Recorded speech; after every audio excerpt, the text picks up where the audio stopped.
Todos que estão presentes.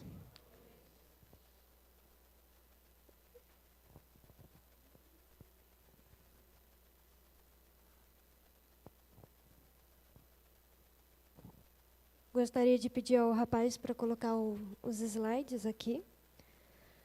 Podem ficar tranquilos que os slides não são longos, são curtinhos, mas para nos ajudarmos a colocar o nosso pensamento e não dispersarmos com outras coisas. O tema dessa noite vai falar sobre a vontade. Mas tem vários aspectos que nós podemos falar sobre esse assunto. E hoje à noite eu vou querer tentar falar sobre um ponto da vontade. Aí a pergunta é: quando que a nossa vontade está segura? Vamos tentar responder essa pergunta. Oxe. Bom. Deixa eu ver aqui.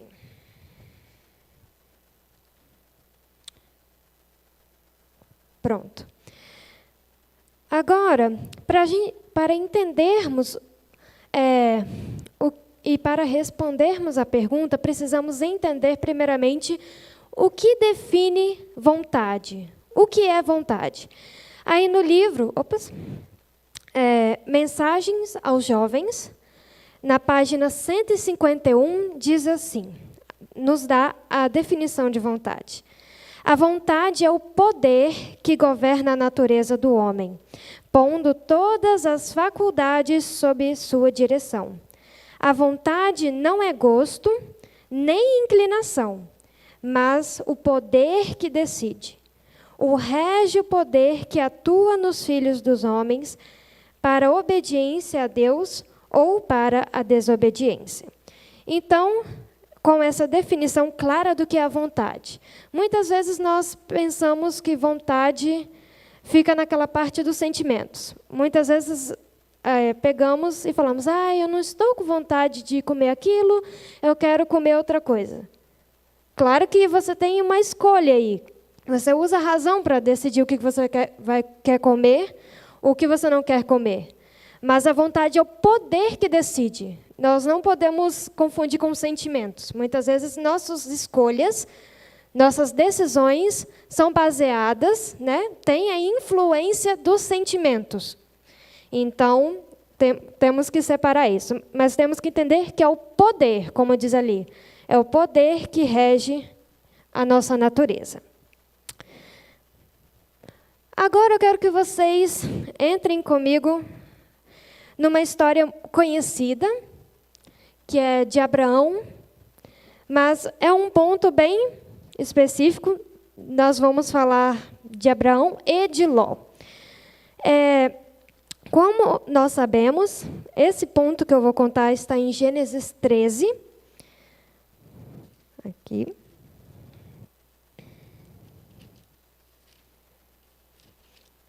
Podem ficar tranquilos que eu não vou ler o capítulo todo. Mas aqui vai contar o episódio que Abraão e Ló saíram do Egito, e aí eles vão para o Neguebe com tudo o que eles tinham, com muita riqueza que eles tinham conseguido do Egito, e Ló e sua família estavam junto com ele. E como fala que essa riqueza toda que Abraão tinha, e Ló foi influenciado, influenciado no sentido assim, o que ele conseguiu de ganhar, de riquezas foi com a sua ligação a Abraão. Aí eles foram até Betel e Ai, E aí eles ficaram lá, as duas famílias morando juntas. Só que a terra não conseguia sustentar as duas famílias, e também os servos de Ló e os servos de Abraão começaram a brigar entre si. Então Abraão chega para Ló e fala: olha, nós somos irmãos, não devemos ficar brigando. Vamos vamos tomar uma decisão. Você escolhe um lado. Se tu for para a direita, eu vou para a esquerda e vice-versa. E agora tem alguns detalhes que é incrível, que está no Patriarcas e Profetas, principalmente no capítulo 13 e depois no 14, que vai falar sobre a destruição de Sodoma e Gomorra. Mas no começo do capítulo 13, vai falar sobre essa escolha de Ló e escolha de Abraão. E então eles foram na campina do Jordão, e era um local lindo. A Bíblia fala que era como se fosse um jardim do Senhor. Então era aquela coisa maravilhosa, linda. E Ló, ao ver toda aquela campina, sabendo que lá tinha a cidade de Sodoma e Gomorra e outras cidades que estavam lá, ele tomou a decisão de ir para essas cidades, porque ele pensou no bem material que isso poderia lhe retornar. E essas cidades, elas tinham um comércio muito bom, um comércio marítimo, e tudo que você imaginar da economia era altíssima. Mas aí vem relatando, né, nesse capítulo, que a decisão que ele tomou não foi uma das melhores. Se ele sabia ou não que o povo daquela cidade de Sodoma e Gomorra e aquelas outras cidades eram transgressores da lei de Deus, eram pecadoras, ele não levou isso em conta. Lá fala assim, se ele soubesse disso ou não, ele não levou muita conta na sua decisão. E então, voltando um pouquinho dessa decisão, né, ao Abraão propor essa decisão, Ló tomou uma iniciativa muito egoísta. Ele pensou nele. Ao tomar essa decisão, a melhor parte, ele pensou, não, vou escolher a melhor parte para mim e para a minha família. Sendo que ele devia, como sendo sobrinho de Abraão, e Abraão sendo mais velho do que ele deveria falar, não, o Senhor vai escolher, e não eu, né? Nessa questão da hierarquia do respeito. Mas não, ele tomou uma decisão para frente, egoísta, e isso acarretou uma desgraça para a vida dele, a vida da família dele, das filhas dele. E tem um comentário muito interessante falando sobre a decisão de onde morar. Como isso influencia na família, na educação dos filhos. Esse é um comentário que Ellen White fala sobre essa decisão que Ló tomou. Então, nós vemos essa decisão errada que ele tomou. E então, mais para frente, quando vai falando do capítulo da destruição de Sodoma e Gomorra, fala que os habitantes de lá, eles conheciam o Deus verdadeiro, né? Quem Abraão adorava. E isso fazia com que eles acabavam maltratando no sentido de falar mal, de chacota, porque Abraão, naquela região, ele estava influente, levando a adoração do verdadeiro Deus. E o quanto que isso é prejudicial, falando dos moradores de Sodoma e Gomorra, da dureza do coração deles, e aí vai assim adiante ao capítulo. Mas eu quero que vocês peguem, né, fiquem na memória, essa parte da decisão de Ló. Porque agora vamos mudar um pouquinho, mas guardem a história de Ló na mente de vocês. Agora, vamos deixar Ló um pouquinho de lado e Abraão. Vamos agora ir para a história de Daniel. Daniel foi levado com seus amigos para a Babilônia, e nós sabemos que ele foi escolhido pelo chefe do rei para estudar ali no palácio e para poder aprender a língua dos caldeus e tudo mais. E em Daniel 1:8, nós lemos que Daniel propôs no seu coração a não se contaminar com as iguarias do rei. E no livro Profetas e Reis, agora me falha a memória o capítulo, mas eu lembro o título é Na Corte da Babilônia. É um capítulo maravilhoso, recomendo que vocês leiam. Vai falar do processo das decisões de Daniel e seus amigos. E dessas decisões que eles tomaram, a primeira foi relacionado com a alimentação. E lá diz que se eles cedessem a essa primeira prova, eles já perderiam todo o restante do que as escolhas deles não seriam acertadas, guiadas por Deus, essas decisões deles. E o interessante é que a influência da verdadeira educação na vida desses jovens, quando eles saíram do seu lar, meninos, eles não sabiam o que aconteceria anos posteriores na vida deles. E agora nós vamos entender um pouco mais como que Daniel conseguiu ser firme na decisão dele. Ele era jovem, e os amigos dele também eram jovens. Que força de vontade que esse menino teve, né, que esses jovens tiveram para permanecer firme. Estamos falando sobre a força da vontade, que é o poder que foi exercido na escolha deles de serem fiel a Deus, custe o que custar, a custar até a própria vida. E quantas vezes hoje nós acabamos cedendo para as tentações, escolhas erradas, em que não custa a nossa vida, não custa coisas grandes da nossa vida. Claro que tem sacrifício que nós temos que fazer, mas Deus nos prometeu, nos dá o poder da resistência. Claro que eu estou adiantando muito, mas vamos chegar até esse ponto. Agora, vamos entender o como. Abre em Romanos 7.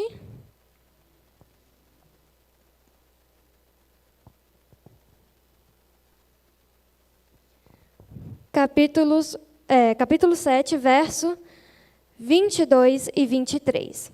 Eu sei que Romanos, principalmente os capítulos 6, 7 e 8, tem vários, como que eu posso dizer, uma discussão sobre esses capítulos. Mas eu vou trabalhar somente um ponto do capítulo 7. Mas claro que o capítulo 6, 7 e 8, eles são um conjunto. O capítulo, os versos dizem assim.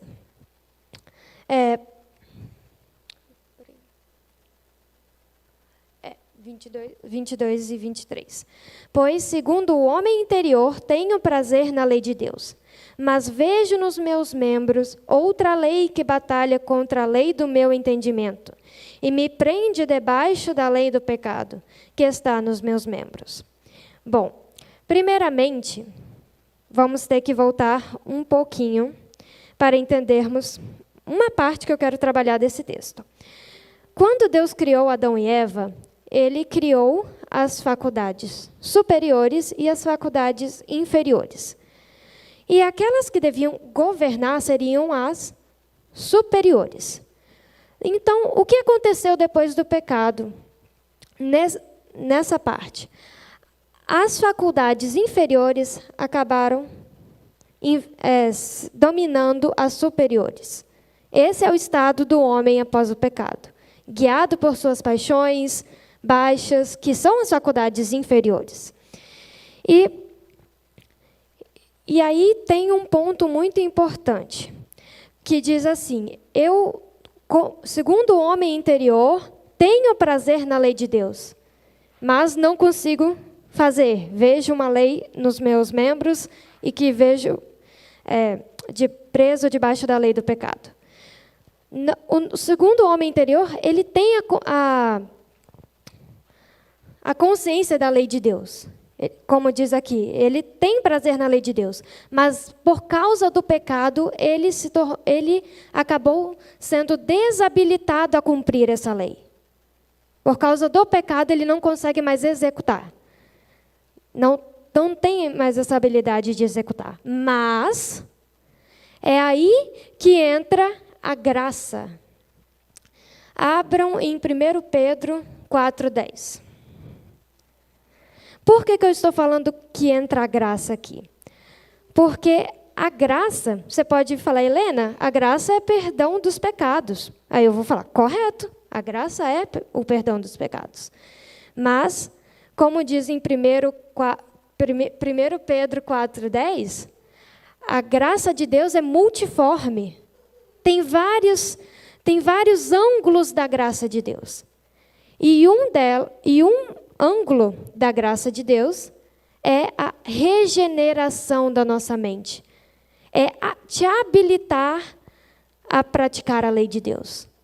É transformar a sua mente, mesmo que você vai continuar com esse corpo, né, enquanto aqui, antes da volta de Cristo, mas você vai ter a mente, o HD, o aplicativo do céu, a sua mente estará regenerada pelo Espírito Santo. E essa regeneração, essa habilitação em praticar a lei de Deus, e também essa regeneração e habilitação para praticar a lei de Deus, ela inclui escrever a lei no nosso coração. Deus promete, eis que vem dias, diz o Senhor, em que darei um novo coração e um novo espírito, e escreverei a minha lei no seu coração. E darei um coração de carne, e tirarei o seu coração de pedra. É a promessa de Deus de nos regenerar, de nos transformar. Esse é um ângulo da graça. Claro que tem outros, o perdão. E eu estou trabalhando essa noite o poder da regeneração da nossa mente, sendo transformados pelo Espírito Santo. Então, como que Daniel conseguiu permanecer firme na decisão dele de não se contaminar, de não ser infiel, de não ser infiel a Deus? Está aí a resposta. A mente dele foi regenerada pelo Espírito Santo. E a lei de Deus estava escrita no coração dele. Essa a explicação que tem. Como que ele conseguiu? Porque ele era de carne, eu e você. Ele sofreu as tentações que muitos jovens sofrem hoje em dia. E mesmo assim, manteve firme a Deus. E a história de Daniel mostra o que Deus pode e quer fazer através dos jovens. Claro que aqui eu estou falando muito dos jovens, mas com qualquer um que está aqui, Deus quer fazer a mesma coisa com o que aconteceu na vida de Daniel. E a pergunta que eu quero fazer hoje é: hoje você está firme, resoluto como Daniel, ou tomando decisões erradas como Ló?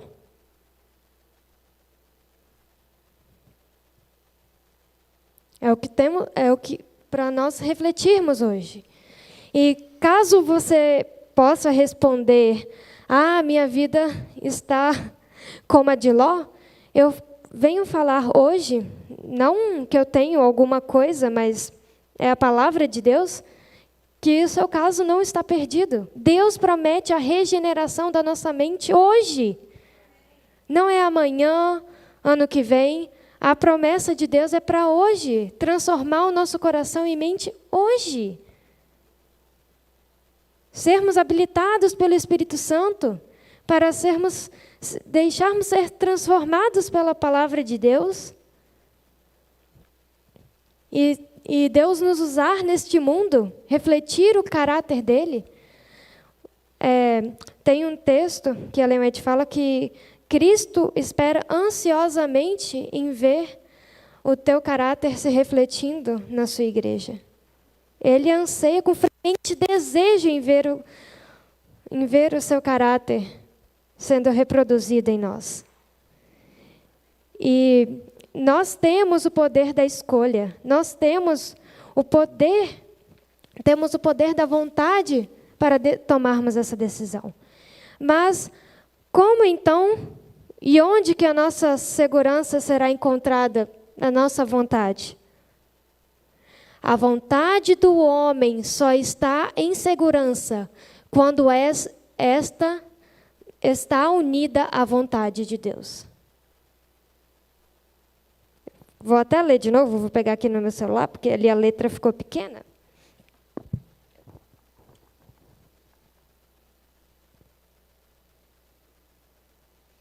A vontade do homem só está em segurança quando unida à vontade de Deus. Aí está a segurança da nossa vontade, que nós entendemos que é o poder de decisão que rege a natureza do ser humano. Então, o meu convite essa noite é que colocamos a nossa vontade ao lado da vontade de Deus. Que nós colocamos tudo que temos e somos no altar de Deus, para que Ele nos use da forma que vai trazer honra e glória ao seu nome. E quando eu digo da forma que trazer honra e glória ao seu nome, às vezes, ao nosso ver humano, não é a melhor forma. Nós vemos na Bíblia as histórias, profetas que foram jogados em cisternas, foram cerrados ao meio. Nós sabemos o fim de alguns homens que foram usados por Deus. Ao nosso olhar, nós vamos olhar, que horrível, ele foi morto. Mas trouxe honra e glória ao nome de Deus. Cumpriu aquilo que Deus designou. Mesmo que o fim deles, infelizmente, não foi um dos melhores. Mas temos que ter em mente que a nossa vida, o nosso objetivo, muitas vezes os jovens, ficam tristes, pensando, o que eu vou fazer da minha vida? Para que eu nasci? O que eu estou nesse mundo? Eu digo uma coisa, que o objetivo de cada um que veio a esse mundo é trazer honra e glória ao nome de Deus. É refletir o caráter de Cristo nesse mundo em trevas, nesse mundo onde que Satanás tem seus representantes, sermos um farol, sermos uma luz nesse mundo, mas não a nossa própria luz, a luz de Cristo. Nós somos apenas o suporte da lâmpada. Cristo é a nossa luz. E gostaria de pedir para que colocasse o último hino, é o 583, se eu não me engano. E gostaria de chamar aqui o pessoal do louvor para cantarmos esse hino em oração. E convido a todos que estarem aqui a tomarem uma decisão, tomarem uma escolha de servir a Deus, custe o que custar.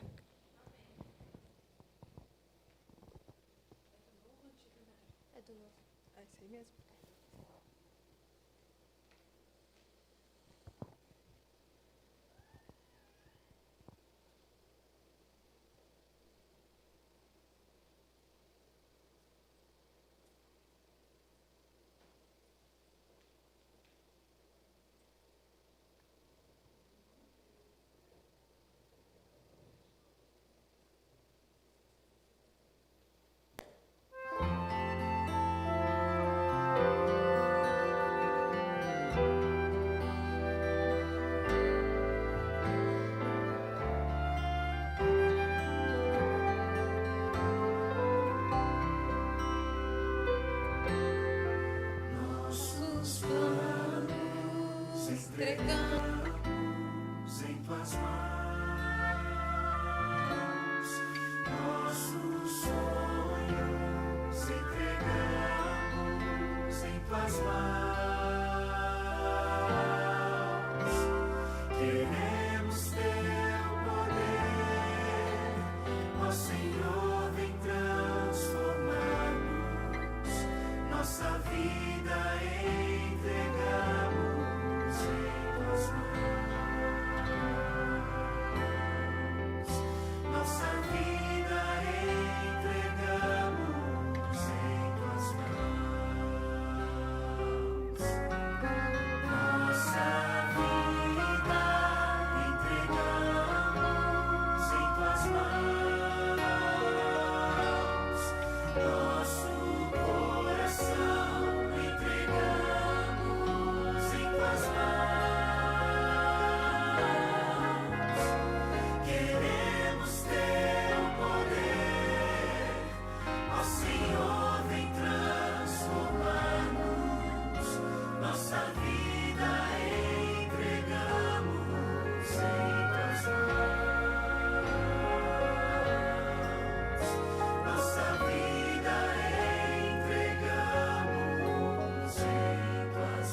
Gostaria de convidar a todos que quiserem e puderem para ajoelharmos e fazermos a oração.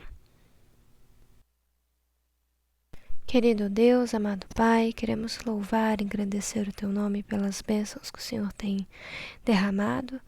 Senhor, nós queremos colocar o poder da decisão, o poder da nossa escolha do Teu lado. Queremos unir a nossa vontade com a Tua, Senhor. Queremos ser transformados, regenerados pelo Teu Espírito Santo. E que a Tua Santa Lei seja escrita no nosso coração e mente. Pedimos proteção, Senhor, ao sair deste lugar. E esteja com cada um ao retornar para os seus lares. Em nome de Jesus, oramos. Amém.